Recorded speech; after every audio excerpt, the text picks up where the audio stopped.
Lorsque nous observons le monde tel qu'il est, il peut sembler que tout se déroule de manière aléatoire, sans aucun ordre. Cependant, cette perspective entre en conflit avec l'idéalisme inhérent qui réside en nous. Elle conduit souvent à un sentiment de désespoir. Nous nous percevons comme de simples spectateurs impuissants dans le théâtre de la vie. Mais est-ce vraiment le cas? En creusant plus profondément, un récit différent émerge, suggérant une connexion plus profonde entre la cause et les faits. Au lieu d'attribuer les problèmes du monde au simple hasard, nous pouvons discerner un schéma enraciné dans la violation des lois naturelles. Ces lois, telles des fils invisibles tissés à travers le tissu de la réalité, gouvernant l'essence même de notre existence, elles guident le cosmos d'une main ferme, dictant le flux et le reflux des événements. Comprendre et s'aligner sur ces lois revient à trouver une clé pour la clarté au milieu de la confusion. C'est une invitation à rétablir l'ordre à partir du chaos, non pas en pliant l'univers à notre volonté, mais en harmonisant avec la symphonie de la création. Nos conditions actuelles, loin d'être des accidents arbitraires, sont le fruit des choix que nous faisons en relation avec ces principes universels. Nous devons reconnaître une vérité dans notre monde actif. Bon nombre de nos problèmes viennent du fait de ne pas planifier à l'avance et de perdre notre sens du bien et du mal.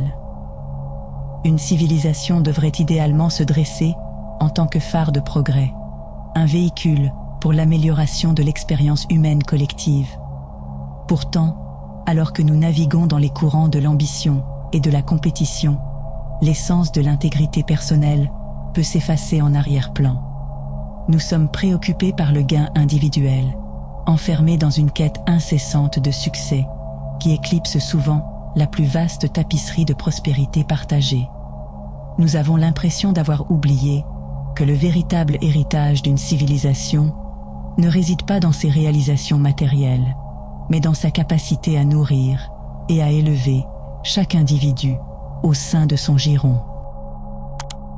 Ainsi, le chemin pour réaliser qui nous sommes réside dans le réveil de l'esprit de l'intégrité personnelle, reconnaissant notre interconnexion pour nous tenir unis en tant que gardiens d'un objectif plus grand. Ce sont là les caractéristiques d'une civilisation qui prospère sur les fondements du bien-être collectif. Dans ces temps incertains, nous pouvons nous interroger sur notre but dans la vie, sur ce que nous sommes censés faire dans ce monde complexe. Une question qui a été méditée par des penseurs, des érudits et des chercheurs à travers les âges, contribuant tous à une grande symphonie de compréhension humaine. Certains trouvent du réconfort dans l'idée d'une vie après la mort, un royaume où les fardeaux de ce monde se dissipent dans l'oubli. Pourtant, alors que nous traversons les couloirs de la connaissance et de la réflexion, un récit différent prend forme, suggérant que l'existence n'est pas qu'un moment éphémère, mais un voyage éternel de croissance et d'apprentissage. Cette vision nous met au défi d'assumer la responsabilité de nos choix et de nos actions, car ils se propagent à travers les courants du temps, laissant une marque indélébile sur le tissu de la réalité. Cela nous invite à entreprendre un chemin de contrôle éthique et de croissance personnelle, façonnant notre destinée à travers le creuset de choix conscients. La peur, ce spectre redoutable qui peut hanter même les plus braves, émerge souvent des ombres de l'inconnu. Ces tentacules enlacent nos pensées, engendrant l'anxiété et l'incertitude. Et pourtant, et si la peur, dans sa totalité, n'était rien de plus qu'une force mal comprise, un mirage engendré par une mauvaise interprétation? L'idée que la peur est absente de l'ordre naturel de l'univers remet en question nos perceptions. Elle nous force à reconsidérer les origines de cette émotion puissante.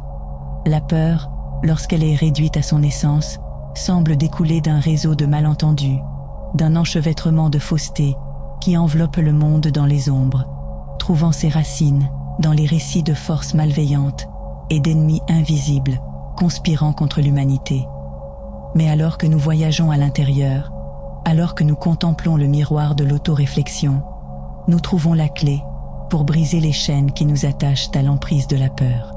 C'est une invitation à assumer la responsabilité de nos propres erreurs, à rejeter le blâme que nous projetons souvent sur des entités externes. En tournant la lentille vers l'intérieur, nous découvrons le chemin de la libération, nous libérant du cycle de négativité que la peur perpétue si souvent.